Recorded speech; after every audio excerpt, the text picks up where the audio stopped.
2024 has certainly been an odd year for gaming. There's no doubt for many it's been rough to be a fan of this particular industry. It's been a great year for upstarts and new blood to break into the industry. Games like Palworld and Balatro received wide acclaim, in Palworld's case featuring a studio that had to learn on the fly while developing. However, this is coming off the backs of one of the worst industry-wide layoffs we've seen in history. To this day, we are still feeling the effects of the pandemic in the realm of video games. Studios are shutting down left and right, no one has enough money to pay the hundreds of people they brought on during 2020, and on top of that, the US is in the middle of a recession. Not to mention, you have companies at the top making absolutely boneheaded decisions when it comes to their properties. While the entire industry is on fire, it came out that Sony decided to sink $400 million into Concord, a game that generated no hype, no following, and died in 2 weeks. They thought that this was going to be the next Star Wars. Then, when the game shut down, Sony decided to go public and talk about how they don't have enough IPs to make games on. That was also the same day that this game was released. The one that I'm talking about,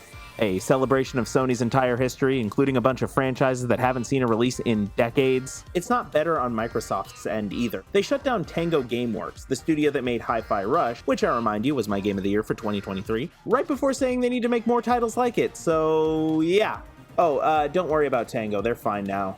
They were bought out and Hi-Fi Rush 2 is on the way. In times like these, I like to go back and play a game that reminds me of why I love gaming. Maybe it's another run through my favorite Pokemon game, or perhaps an all-time classic retro game, or maybe it's something like Astro Bot. I already spoiled the surprise earlier, but Astro Bot is a celebration of Sony's history in the world of video games. It's a mascot platformer where your goal is to rescue a bunch of robots themed around various IPs that have appeared on PlayStation. This could include first-party stuff such as Horizon Zero Dawn and God of War, to nostalgic characters such as Jack, Sly Cooper, Parappa the Rapper, and third-party characters such as the cast of Resident Evil, Lara Croft from Tomb Raider, Solon Kai from Guilty Gear, and various characters from the Persona games, to just oddball choices, like there was a Days Gone cameo, one from Beyond Two Souls, and they had an entire level themed around Sing Stars. All of these characters fly around in a big PS5 that crashes on a desolate planet, and it's your quest to find the various pieces to repair it before challenging the final boss. It's a very plot-light premise that puts above all else its celebration of these franchises. These bots are littered around stages, and you could grab them on your way to the goal.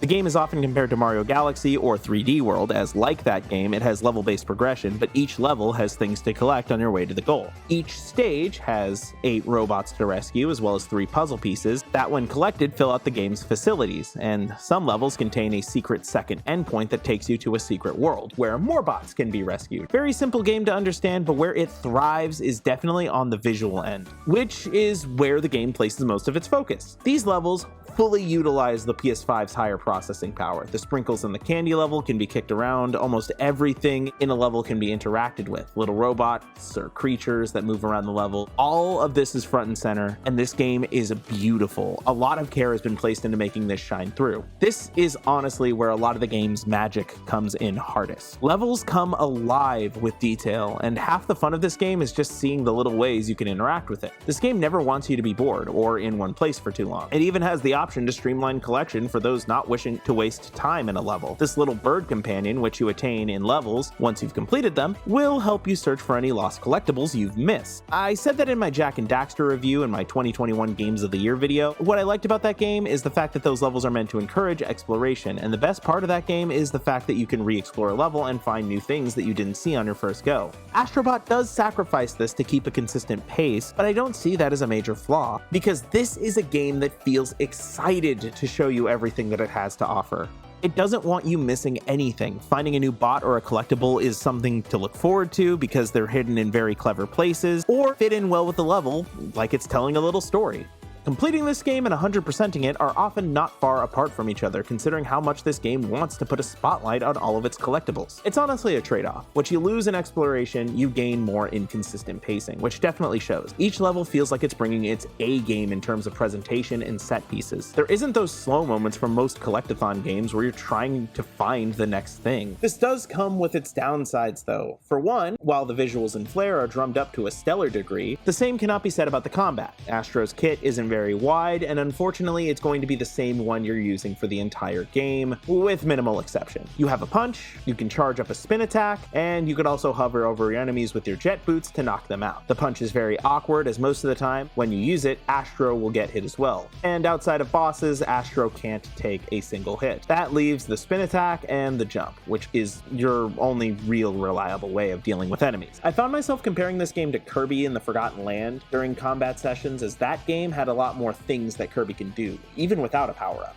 This game is also very forgiving, which I see as a good thing and as a bad thing. On one hand, if you get a collectible and die, you'll keep that collectible when you revive. But that also means this game isn't very skill testing. There's no lasting consequences for dying in this game, no lives are lost, and you just revert to the last checkpoint. One of the ways that this game makes up for that is in the speedrun levels the developers added after the game's release. You can compete for times to get faster with each attempt, but I definitely think this game could have benefited from a hard mode or just an optional live system like in Crash 4. There is those challenge mode levels too, but honestly those are my least favorite part of the game. They don't have the same attention to detail that the rest of the game does. I can't overstate that none of this completely ruins the experience. This game's creativity and whimsy are on full display at every second. Among Astro Bot's best levels are ones that directly pay homage to other Sony franchises and games. Fair warning, this is the part of the video where I'm going to spoil the game. I believe these levels and secrets are best experienced firsthand. The 5 included are Ape Escape, God of War, Uncharted, Loco Roco, and Horizon, in that order. In these levels, the gameplay style and objectives shift radically to suit the game that they are paying homage to. It's symbolic of not only Sony's past with games like Ape Escape and Uncharted, but a nice nod to the future with God of War and the Horizon franchise. But honestly, it all comes together during the ending. The final boss has to go down as one of my favorites of all time. Once the ship is completed, you fly off to challenge the boss, and along the way there, you're helped by every robot you save during the game. The best part is that they all come riding in on the console that they originated on. Every PlayStation and accessory makes an appearance here.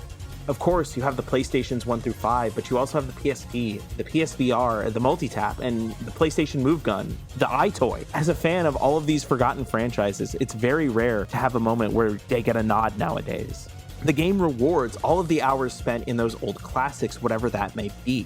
It's the biggest celebration of video games since Smash Brothers, and it makes me so happy to be a gamer. Thank you guys for watching. Getting this video out before the Game Awards, now that it got a nomination. I love this game, and out of the games that nominated, I hope it wins. Like I said, you feel the passion in every inch of this game, and I cannot recommend it enough.